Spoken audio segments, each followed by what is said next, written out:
It's your world, it's your land. You must comprehend or you cannot stand. Man. Welcome to Tntn Politics, your political rights to know. I'm your host, Edward J. Davis. And as you can see, sitting to my right, probably your left, I don't know how it mirrors, Mr. Malik Ingram. And we gel so well. Everybody know the chemistry, man, because me and this dude got history. And so I decided to bring him back on again because we just do what we do and we do it well when we together. A whole lot of good stuff going on, and especially again with somebody who's informed, that you can actually have real intelligent conversation with that actually has some substance, and that's really kind of a rare find in today's times. But moving right along, it's your world, it's your land, man. That's Boy, say. That's what Trump said. It's my world, my land, my White House, my presidency, the same thing. Yeah, It's and arrogant. he just he's not gonna go down easy. That's for sure. No. Right. What I want to do though, before we jump this off, is really get real quickly into this, because there's so much going on in the world right now, man, and so much tension. It's just crazy to me how evenly divided the world is right now. Well, in terms of the U.S. anyway. If you look at, and we'll show you a little later on the map as to where our country stands, you'll see that the votes that may allow Biden to take the White House, those margins are so slim, as you were saying, that they're going to more likely have to run a recount in probably multiple states. Georgia, for sure. And so with that being said, this divide, it just reminds me again of how, just that the dynamic of the two Americas that we spoke about on our last show. Right. And from that, we had the Black Lives Matter movement. We had a whole lot of social unrest, and now we hear about this popular rapper guy who got killed in Georgia. And so so we would like to show that clip real quick of this brother Von King. King Von. I mean King Von. Mm-hmm. Yeah, and then we can just have some dialogue about that on the back end. Right. As we just get into this show. So stay tuned as we go to this short video clip of King Von, and we'll be right back. I don't see it on the screen. You ready?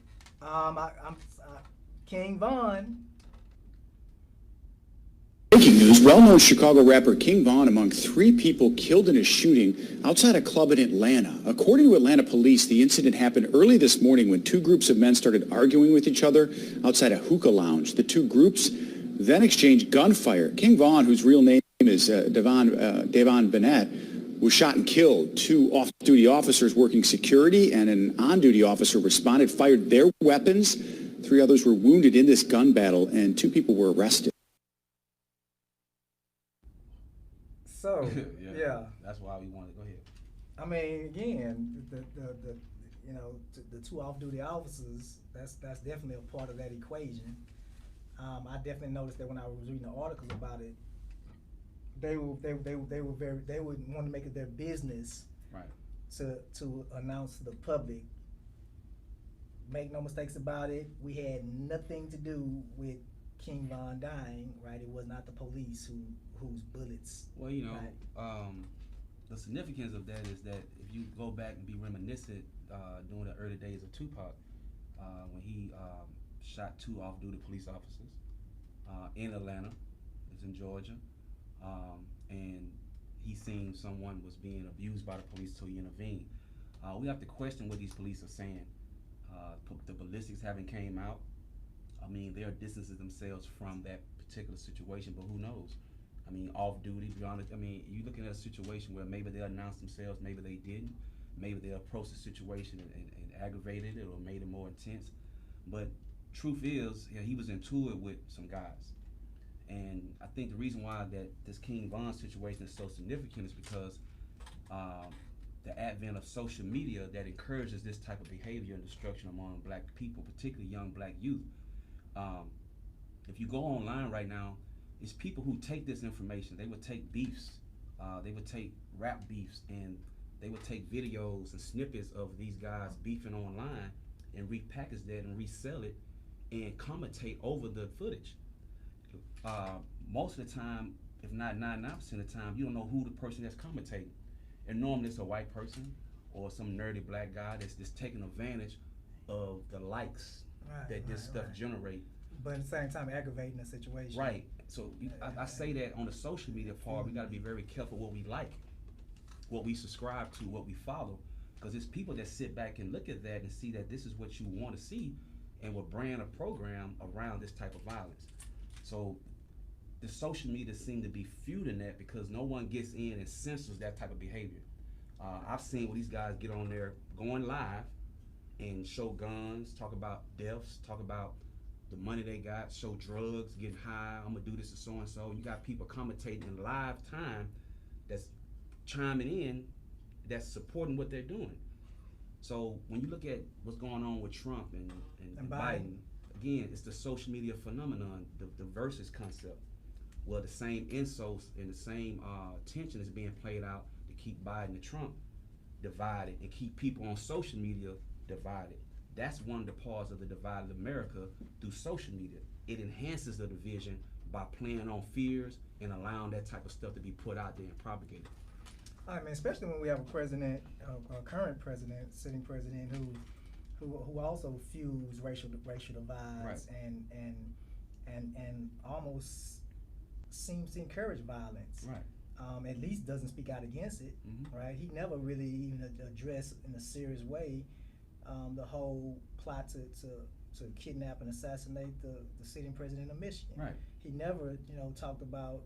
I mean, even now as we speak, certain militia groups that are trying to storm these polling places, mm-hmm, to force their way in and demand that stuff be recounted, and all of the stuff that's going on, mm-hmm, throughout the U.S. And so we know that his supporters, and again, even getting on there and making bold accusations about that he won. He basically said that. Right. In the first night, he said, "We won this election if you count the votes the legitimate votes." Right. What's legitimate? Outside of that, they're gonna steal the election from me. Right.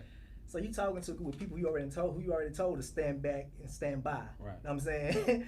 And now you telling them that they steal an election from us. Mm-hmm. And finna put somebody in power who's gonna do the opposite for you that I would have done. Bring back, make America great again. The irony, right. the irony in Trump. And so that's gonna fuel the whole lot, right, of violence. Right. The contradiction in him is simple. The same election that he's called in fraud is the same election that got him elected 4 years ago. I mean, the electoral process. This same electoral process in Michigan, that was the state that he carried. Georgia, a lot of these battleground states he carried and won the election. Pennsylvania? Yeah, because he broke the so-called blue wall. Right. None of those. None of that electoral process was considered fraud to him then, but it's fraud now. The irony is this: he discouraged mail-in voting. We can get to that later, but that's another snippet you're going to show. But it's the reason why he did that, and it's also the reason why he's pretty much losing. But just to speak on that briefly, he discouraged mail-in voting because he said it was fraud. Right. And by discouraging mail-in voting, people of color voted by mail, mainly because of the coronavirus and not want to be in that particular atmosphere going to vote. So this voting that's coming in their account is mail-in votes. The votes that came in before were people who voted early and people who voted the day of the election. Right, those are electronic votes. They were tallied first. By them being tallied first, you saw on the trend he had an early lead. Those were the rural votes, that is. Now they're counting the metropolitan areas. Right. They're counting in Las Vegas. They're counting Las Vegas. In Georgia, they're counting Clayton County. They're counting all the cities now. And we know that those cities are pretty much cities of color, and that's the vote that he don't want to be counted by mail. So he said mail-in voting is illegitimate, and the people that's voting, that they're counted, is the people that he don't want to be counted. Right. I'm sorry I started laughing, man, but I couldn't help. I just had an image in my mind of Trump when he was saying basically I'm winning. He's Right. like, stop the counting. Like, Right, stop. Yeah, stop before you they stop count. it now. I win. I I'm won. not Who the does president. that? Who does that? Who tells it? Yeah, the any more come in, I'm gonna lose. Stop counting right now. And get on TV and say that, man. This man is ridiculous. said they stop counting. And the problem is he got people that's actually, when he said stop counting, that went out to the polling places where they're counting and protesting and demanding stop the count. So he's using his verbal power and his power as president to encourage dissent, to encourage disobedience, and to encourage riots. You got people out there, one side keep counting, another side stop the counting. This is ridiculous, man. We live in a buffoonery type election system right now. Yeah. But like I said, some kind of change is definitely on the way. What that's gonna look like going into 2021 is just gonna be interesting. Like I said, because this has been a hell of a year, man. When you think about all that has happened in 2020, you know, I mean, what better way to end? I guess. Right. Him getting escorted out. What better way to end? Yeah. I ain't going nowhere. And them feet dragging. Yeah, dragging about. And them feet dragging. So. Grab by that orange hair. Get yours. So we're gonna take a quick commercial break, and when we come back, we'll have more Tntn Politics. We're gonna actually, I have these images in my head right now because I know it's about to go down. Yeah. And I know he not going out without a fight. Right. Like you gonna have to say, and mark my words. It's hey. Yeah, it's not gonna be. But you say they actually got a Oh yeah. Actually, constitutionally, when the president is declared the winner, he's no longer commander-in-chief. So anyone that runs for president, they're already given national briefings daily to prepare them for the job that they might potentially it's do. transitioning. So when he's declared loser, he would no longer have access to key military codes. So everybody would say he's gonna blow it up before he leave. I said that. No, yeah. But the inauguration is just a ceremony transition. But he'll be no longer having that. And then they have in the Constitution where it's saying that if he's choose to stay after he's not declared winner, that he'll be considered trespassing. That's the exact language, trespassing. And by that trespassing rule, you'll be escorted out. That's in the Constitution. We'll be right back at these commercial breaks. You're gonna see how that goes.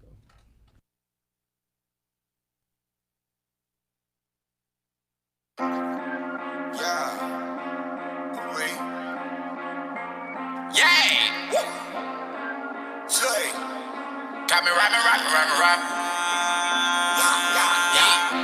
God is great, and let me heard me. Mr. Rapping the great man himself. He did rolling with a couple of Jesus boys. Hey, make no mistake, we bout out for the business, you heard me? Let's get it. It ain't no secret. I ride with my people. We banging G's. In front of believe. My guy is the man. Yeah, say to the demons. Come correct when you see it. Cause we finna win. I ride with my people. We banging G's. In front of believe. My guy is the man. Yeah, say to the demons. Come correct when you see it. We finna win. Yo, hey, as I YOLO, it's solar, scriptura, baby. J1, True Grunk, and the gravy, baby. Yo, you see it, it come to your hood, and we come to spread the gospel.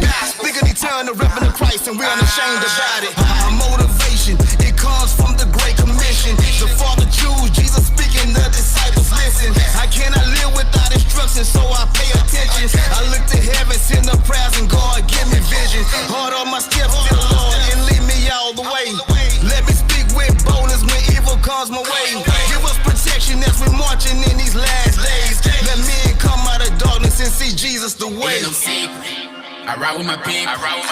We banging Jesus. In front of believers. My God is the means. Yeah, say to the demons. Come correct when you see us. Cause we finna leave. It ain't no secret. I ride with my people. We banging Jesus. In front of believers. My God is the means. Yeah, say to the demons. Come correct when you see us. We finna leave. Audemars with the automatic. Auto-tune must have came from AutoZone, cause your last song sounded like you had a whole lot of static. Auto start on my baggage, auto seal on that package. Bow down to my master, forgive my sins, I was savage. Never seen a Benz that lasted, but the bubble lens got blasted. South 2 kids in 1 casket. Nobody saying what happened. Did 2 bids held captive. Slayed 2 demons in laughter. I was not reading the chapter, so I did not care what came after. Consequences and repercussions, I did not put in the factor. Jumping fences with girls lusted, I've always been a good actor. Rapping on back of a tractor, in a hood that's full of attackers. Alley packers and trappers, they hating firing off dappers. Shit that talk to me of my life. Half the time I couldn't pay you to get it. Your spirit man give me the jitters. Come on, let's address on the issue. I'm pausing me cynical ring. Trying to keep you out the system. Hard to level up when you in prison. I'm trailblazing for all of my children. My vision worth more than me. More to life than a finer things. I've been working with the masterpiece. Chick-fil-A eating a quarter piece. Pull up, hop, I look like lean. It's fresh fit and it's straight out the cleanest. I'm in out black, but my guts like bees. But they keep it serious. Phone tap, but a beam. I be up when you sleep. Late night, you the creep. Bible tuck, there's a keeper. Don't complain, I'm expanding the middle. Please keep up, I cut up a precision. My guy readjust your equilibrium. Bridges don't fly with the eagles, and they talking Philly. I'm talking, let get down the business. Take a seat by my hip for a minute. Meditating on future for winning. I ride with my peep. We banging G's. In front of believe. Like my God is the means. PSA to the demons. Come correct when you see us. Cause we finna wave. NLC. I ride with the peep. We banging G's. In front of believe. Like my God is the means. PSA to the demons. Come correct when you see us. Cause we finna wave.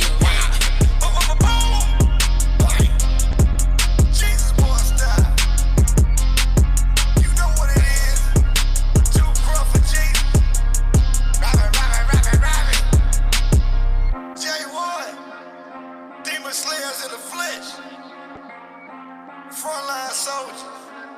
Ooh, yeah.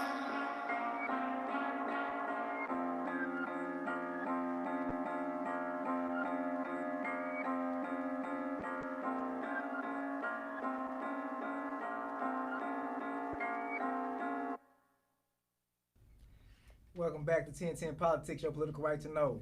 Again, I'm your host, LJ Davis. Right on the side of me is my right-hand man, Malik Ingram. And we were just talking about the trespassing law that's in the Constitution. And I just can't wait to see it get enacted or enforced. Again, in all seriousness, this is a really tight election, man. Yeah. And to me, it just really kind of highlights the great divide that we face as a nation.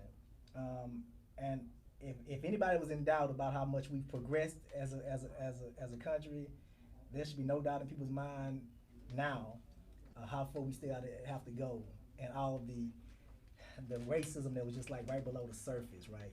All of that Trump was able just to bring out just full bloom.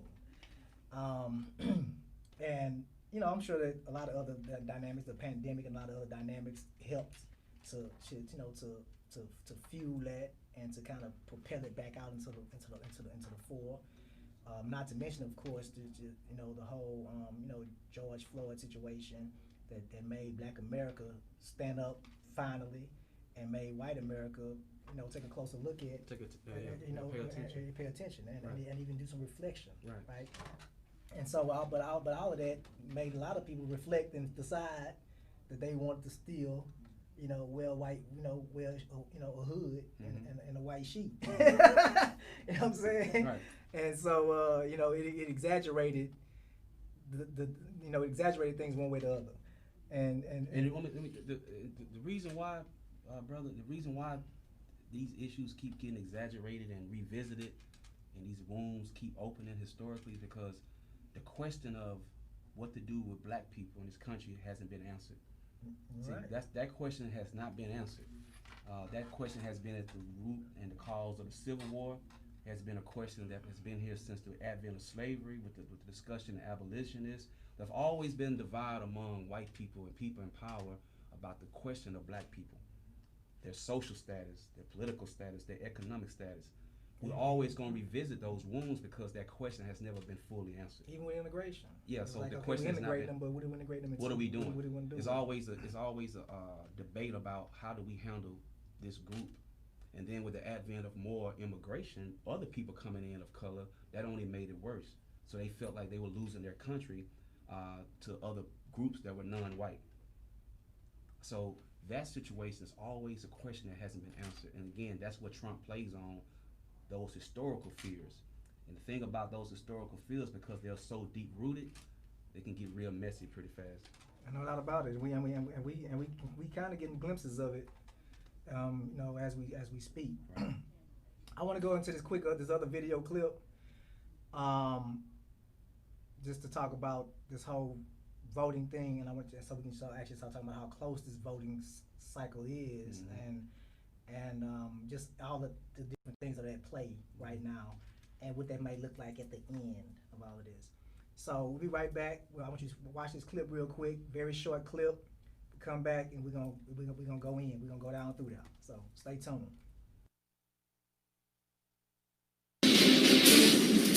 With Joe Biden's lead growing in Pennsylvania, Republicans are going to the courts to try and stem the tide. We've been talking about the potential impact of their challenge in the courts, or lack of impact, since the story broke a short time ago. A new Republican legal challenge. Jim Sciutto joins us now with that. So what are you learning about this new challenge? All right, so just right off the top, we should note, you'll hear these sometimes described by Republicans as late arriving ballots, but by Pennsylvania law, they are not late arriving because the law allows them to arrive up to 3 days after Election Day, at least as it stands now. But let's walk through what they're trying here. So lawyers for Pennsylvania Republicans, they're asking the Supreme Court to order the state to quote, log, segregate, and otherwise not take any action on ballots received 3 days after the election. Again, these are ballots which the Pennsylvania Supreme Court said could be counted as long as they arrive 3 days after Election Day, even if the postmark is illegible. So let's just talk about, I guess, where the two candidates stand, and what they already kind of know is the ultimate outcome, and what they're trying to do to really kind of circumvent, at the very least. My attitude is what the GOP is doing right now, and Trump, is like they're just really like throwing spaghetti on the wall, just trying to see what stick. Like these are the acts of desperation when you're trying to contest something that's clearly established law, right? In Pennsylvania right now, Trump had the lead for a while until they started doing those mail-in count. Right. They already knew that in almost every state, mail-in Democrats were outperforming the Republicans. And so they knew that the majority of them votes that were sitting there on that side waiting to be counted would more than likely do what's happening right now. It has effectively put Biden in the lead in Pennsylvania, and in Georgia, and of course now they're still battling in Arizona and Nevada. Nevada, yes. Right. And so I mean so first of all, let's talk about let's talk about this map right here. So if you go up to the screen real quick, you can see again that Georgia right here. Now Biden actually has been declared the leader. I mean, won this state, but the margin was so slim. He only won by about 1,500 votes, 1,585 votes, somewhere around that.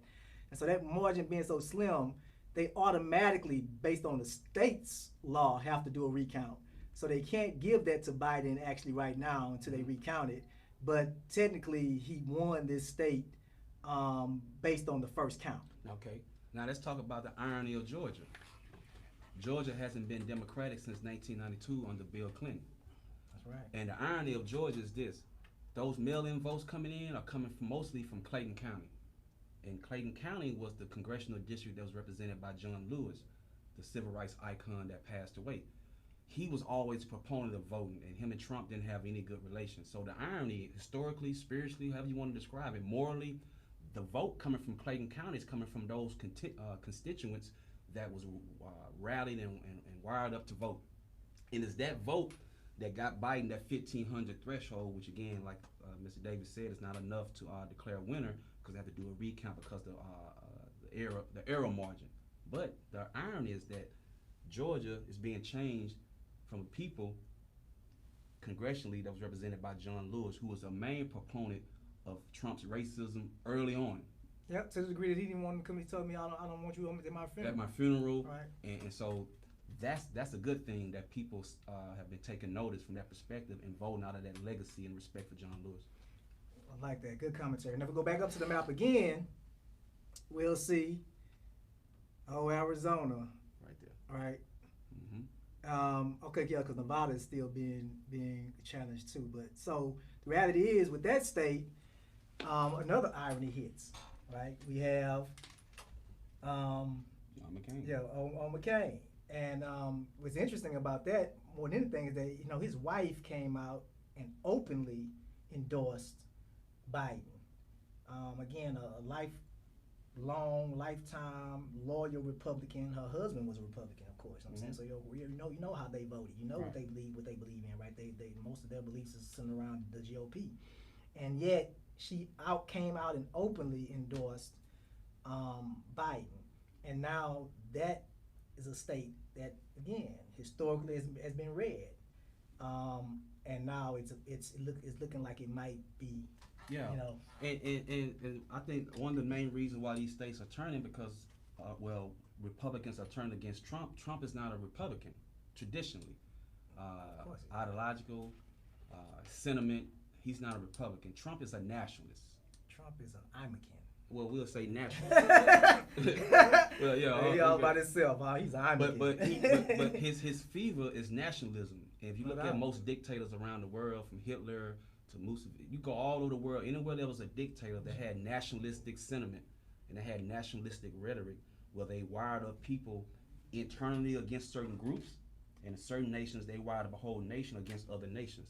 Trump represents a nationalist element that allows him to appeal to people's, how can I say, nationalistic sentiments. The ugliest. But the part about America's sentiments that's nationalistic, America has never been a whole country. So everybody is not, your pro-American may not be my pro-American. What Trump does on a nationalistic level with white people is wired up racial nationalism. That's the dynamic of America. America is not a country that's nationalistically American. It's a country that's nationalistic racist. And what he wires up is the national feeling that racist people got towards other groups within the country. That's why it's rotting from within. Man. That's the problem. I just think that I just love the irony that that the states is coming on too. Specifically, when we talk about Georgia and Arizona. To these two personalities. These two personalities. That he hated. Yeah, and often mocked and ridiculed and That's why he said stop it. Oh, I'm over to Joe Lewis and oh Lord, stop it. Clayton County, stop Clayton County. So what a way to go out. Well, right?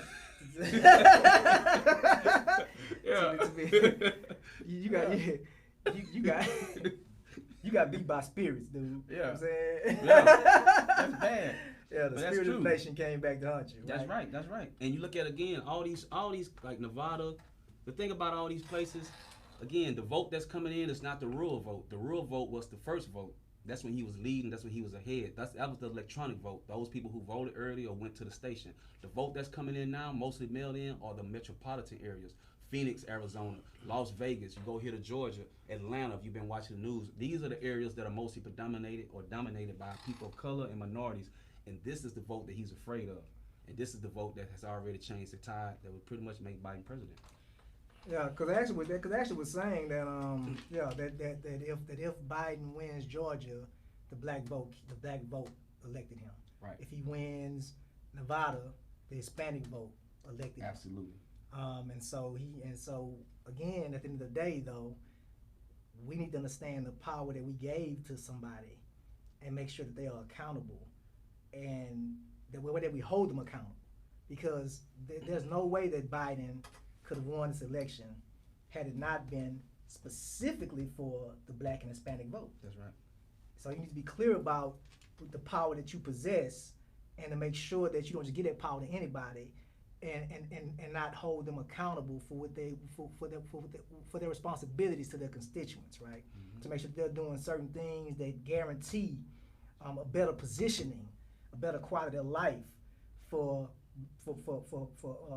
people of color, right? For black and brown people in this country. So we need to understand that.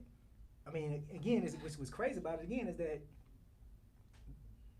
more people turn out for this election, man, to elect Biden and Kamala Harris than any election in history. Right. There's never been this many people turned out to cast a vote, right?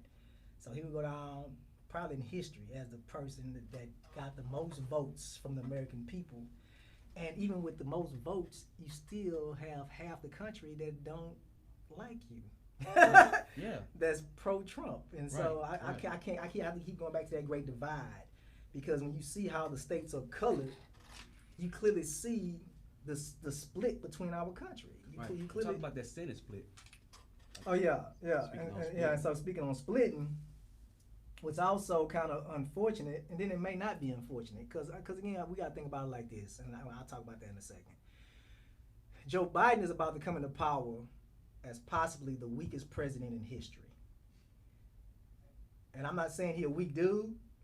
I'm saying the weakest president in history, because typically when a president comes in their first term, there is either a blue wave or a red wave that sweeps the country.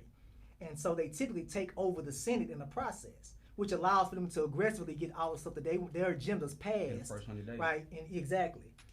Biden is now coming in a situation where there was not a blue wave. There was just a Trump wave, anti-Trump wave, right? Yes. People wanted to see a different personality representing as the speaker, right, and leader of the country, right? And so because of that, it looks like the Republicans are going to maintain control of the Senate, and the people who voted for Biden still down the ticket still want to see their traditional beliefs and policies enforced in those legislative bodies, right, the Senate. So it's just so it's crazy, because it's also giving the Republicans ammunition, right? Even in this other act of desperation, because they're saying the same thing. The votes are not adding up, because how are we able to maintain a Senate and keep all our seats, but they're removing the figurehead. And the reason why, one reason why is that because a lot of people that's coming out right now are first-time voters. So being a first-time voters, you're not informed on how to choose the ticket. You just choosing the president. Like you said, you're going in on an anti-Trump sentiment, an anti-Trump idea. So when you go in like that, my mother told me, I'm gonna vote, I'm going straight down the ticket. And she's old, they understand that. But these are a lot of first-time voters. So they're not choosing senators. They're not worried about that. That's gonna change the tide. They're only looking for, like, I went in, I voted against Trump. And by doing that, they're gonna make it hard for Biden to do anything in Congress, because the Senate gonna block a lot of his things if they don't get that Senate majority. Right now, there's a runoff also in Georgia with a Senate race that can probably tilt the balance. But that lock will give the Republicans, because you gotta understand a lot of the Republicans are real reluctant, as you can see, to go anti-Trump, because they're gonna ride that Trump wave to keep getting those Senate seats, to keep getting those House of Representatives seats. They don't wanna say anything, even though Trump on the way out, they're gonna ride the sentiments that Trump created. Wow. They're concerned about that legacy, because you gotta understand, he's the first president for them in a long time that then got the so-called silent majority out the bed, people with walkers, World War II veterans. They're coming out now to vote against the Democrats like they never did before, mostly because of the racial tension and what has happened. So these Republicans are not gonna distance themselves from Trump no time soon. Trump's gonna have a legacy way after he's gone. Oh, no doubt about That's it. right. No doubt about it. No doubt about it at all. But we're gonna be right back at this quick commercial break. And we come back, we're gonna just really kind of pick up where we left off, because I definitely want to talk about the actual weakness of the presidency with not being able to have control of the Senate, and how a lot of that leadership is actually more symbolic than actual authority. Good point. And so we really can't expect much. But that's the nature of our system, right? The checks and balances. Right. So when we come back, we'll wrap this up. Stay tuned for more Tntn Politics.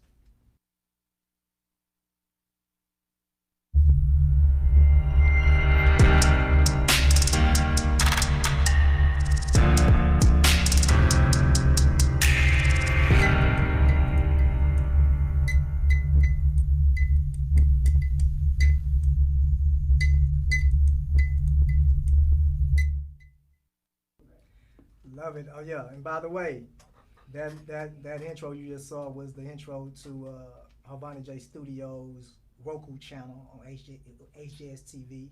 So make sure that y'all go check that out. We have a whole lot of great other programs indie films, all original content outside of Tntn Politics. So make sure you tune into all of the shows. Make sure you like the channels. Make sure you subscribe, so that you can. I mean, we're a one-stop shop for all that you need for entertainment and information, right?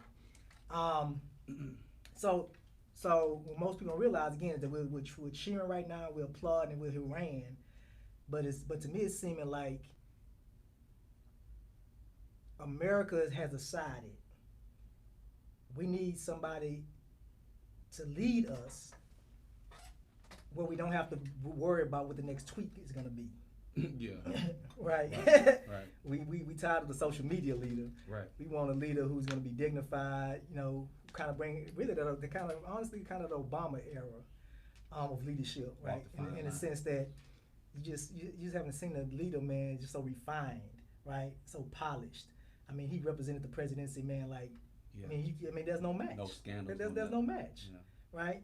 But I think America's just we're numb, right? We're exhausted from all of the shenanigans, and it was entertaining for a while. But after 4 years, people was like, it's ridiculous. Exactly, the key word embarrassing, right? For the leader of the so-called free world to behave in this manner, representing us as a nation. And so we have a situation where they've decided that the leader has to go, the figurehead, but we still want to put the right checks and balances in place to make sure that still the general direction that the nation was going in under Trump's leadership, we still kind of dug that. We like the economy issues, situations, and how he was dealing with, China on trade and blah, blah, blah. And so now we got a situation which y'all don't realize is this. Biden is going to have a lot of symbolic power. Without control of the Senate, he's not going to be able to get anything done, almost, except for executive orders, right? A lot of symbolic leadership kind of situations.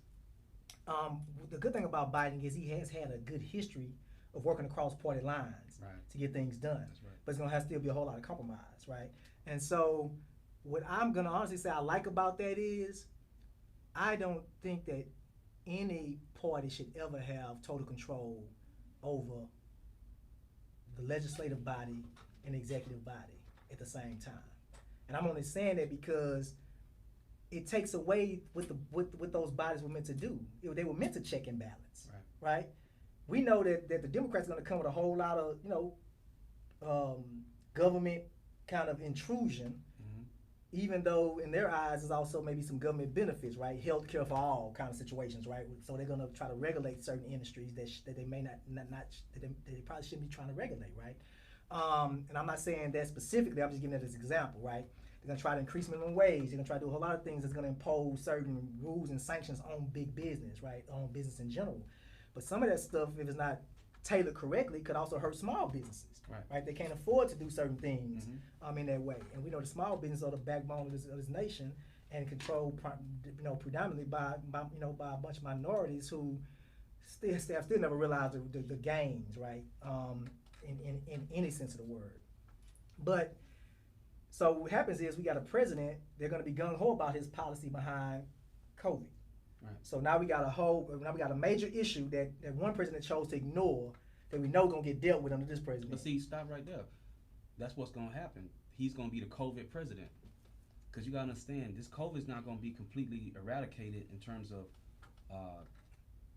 normacy, if you want to call it that. Things will never be the same. And there's not even a vaccine in sight even now. Right. For months, so then it's going months and months. Then it's going to be an argument about who's going to take the vaccine. See, when they get past these politics and who actually won the election, now we're going to get into the legal battle about who should take the vaccine. Trump has already created a situation where if Biden's in office, he might say that the vaccine, he can switch it up. The vaccine that Biden given, don't trust the government.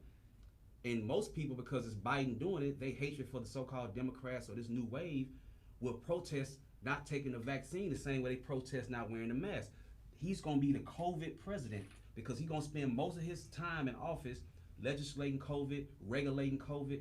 It's going to be a time. Issuing stimulus. It's going to be everything's still around COVID. Right. It's going to also be a time when you want to go to school and have that on your shot record that you had COVID. They might also impose before you get a job, you got to show your shot record that you had taken the vaccine, or you might not get hired, and your child might not go to school. They're going to impose that.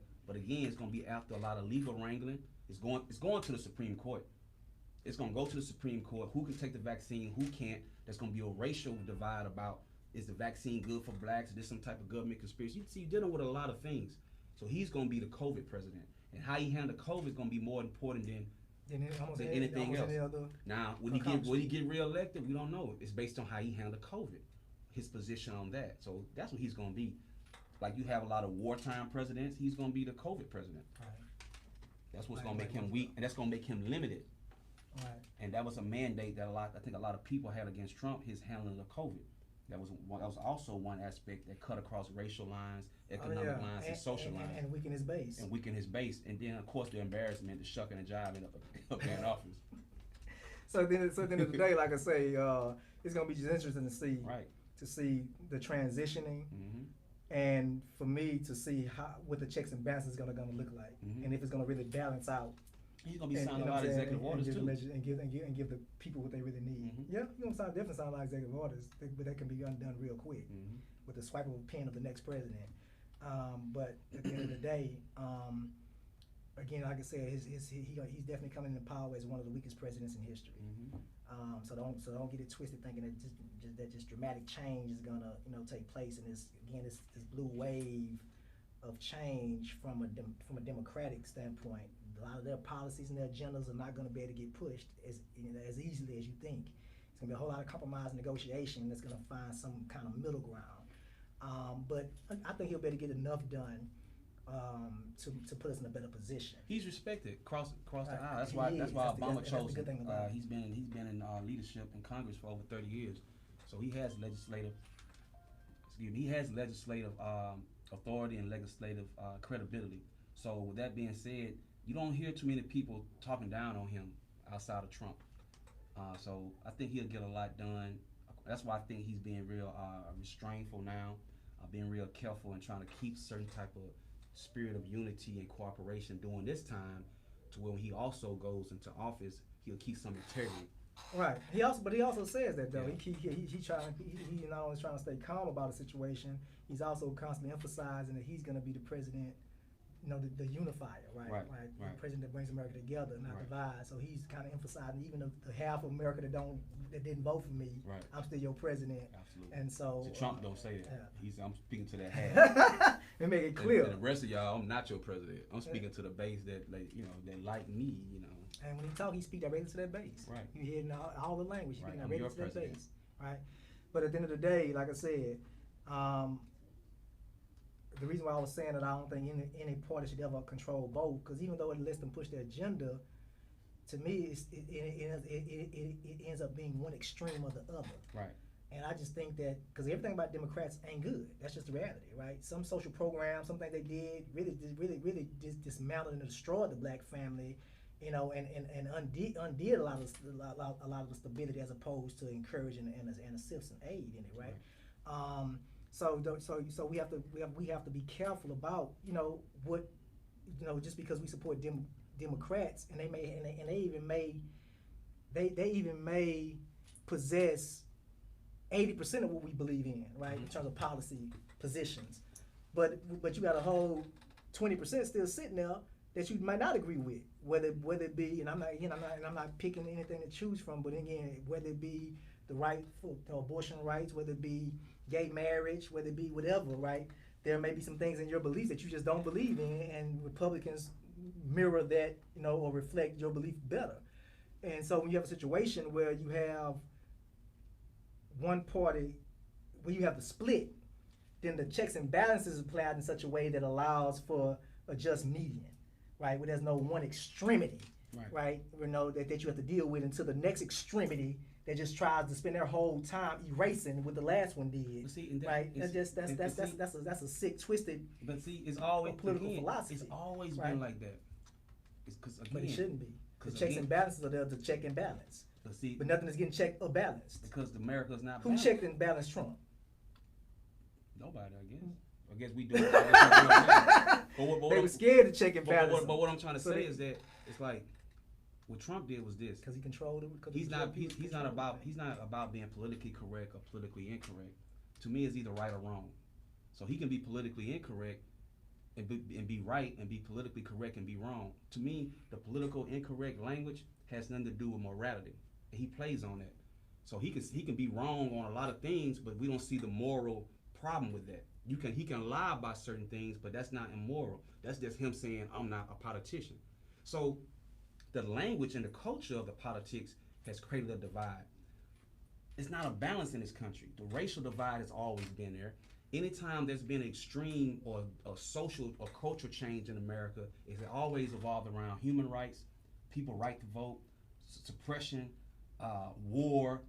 That wave always came from extremities that already existed within the country, socially, politically, and economically. What we're seeing is another extreme or wave playing out. So there's never a balance because nothing has ever been balanced. You know what I'm saying? So you have to look at it like that. When you look at it like that, you'll understand this. He's going to use that COVID as his first priority. The police brutality bill, that probably won't come to probably later on, because he's going to say, my first job is to get America well again. Right. So for us to be like, push this agenda, like he told Ice Cube, which he shouldn't use the name Ice Cube. He should have said O'Shea Jackson. That's another conversation. They don't even respect you. You don't even respect your political position. Let them call you Ice Cube, and that's the personality for music. Anyway. And largely a destructive personality. They just telling you, Mr. Cube, you look ridiculous, man. You speak in politics, but using a ghetto term to describe yourself. You should be like, my name is O'Shea Jackson. I'm supporting this. Yeah, Ice Cube with the Ghetto Boys. Because you should have been and shared that personality a long time ago anyway. That's a whole nother discussion, yeah. But the point is, that police brutality bill, just say this briefly, is not going to get passed no time soon because they're going to focus mostly on COVID. And whatever he does with the police brutality reform bill, because of the Senate, might get locked into gridlock. So. And like I said, again, but I think they'll find, again, at the end of the day, the just median. Hope so. Yeah. And now they're gonna get him out. It'll be another wave. Yeah. So we'll see how that looks. So at the end of the day, go back up to this little headliner. We can see that Joe Biden had 264, but some are reporting actually 253. Right. And that's because in this specific poll, they were giving him Georgia, which again he technically won, but because of the margin of errors there, and it was so close, like literally within 1,585 votes, they have to do a recount. But look how you looking since he got his vote. Yeah, look, old Trump. How you looking? He ignoring the vote. How you looking around? I wish I could be a fly on the wall in the White House right now to see what he talking about in his face, because I know that because he's delusional, man, and he don't like losing, and so I could just imagine again the atmosphere. Oh man. And so we know he can't fire nobody because he finna get fired. I'm probably like, I'm about to lose my job. He don't got that authority no more. Like, who are you? And so, and like you said, there's a lot of memes on social media, man. Yeah. I saw one, man. They had him. It looked like his mouth was moving. And he was singing, "I won't complain. I had some good days." So we know that he look at stuff like that. That bothers him. Yeah, I won't complain. I've had some good days, right? So we know again that the stands that we know that by the night Pennsylvania should be actually counted. Right. And depending on what that margin is, that's gonna automatically. Trump, even if you go back down to 253, Trump has no legitimate path to win. That's why he's saying stop the count, because I know I can't win. The more y'all count, the more I've lost. You just make it like basically the more you keep showing me these numbers, the more I lost. He just can't stop showing me. So just know, man, by the end of the night, we might actually even have a president declared. Again, if Pennsylvania gets called, it's over. Biden automatically gets to 270. I think he's gonna kind of sweep. I think he's gonna get Pennsylvania, Georgia, and Arizona. And that'll be good. Because at the end of the day, if he get all of them, then again, the more he get, the less room there is for the GOP for Trump to try to dispute anything. Right. So again, hope y'all got something from this show. Again, at the end of the day, I was gonna actually post a picture. I'm in with this, and I was gonna have myself sitting there reading a real estate investment book, and I was gonna have the same picture on both sides of the split, right? And the caption was gonna say, "This what I'll be doing if Biden wins. This what I'll be doing if Trump wins." In other words, man, what I'm gonna be doing ain't gonna change no matter who in the White House, right? Like I said in my post, man, it's about what you're doing in your house, and so you need to be making sure that you in control of your own destiny. and that you don't allow the atmosphere and climate of politics to dictate how you move. That's right. Certain things got to be done, and so my position is the same, no matter who ends up in the Oval Office, right? Good point. And so at the end of the day, again, it's definitely time for a change. We see that wave coming in. I honestly think that it'll be some nice checks and balances. Right. And let's just see what it ends up being. Absolutely. But I'm really interested more than anything to see how they're gonna get him out of that. How they're gonna get Trump out of the White We'll House. score them out. So we'll stay tuned for that. And man, I can't wait. Anyway, this was Tntn Politics, your political right to know. Again, I'm your host, Edward J. Davis, and got my boy again, Malik Ingram, occasional co-host, but he's also bringing his own show. It's another whole story. We'll talk about that later. But y'all enjoy y'all weekend. Tune back in again next Friday, 6 or 7 p.m.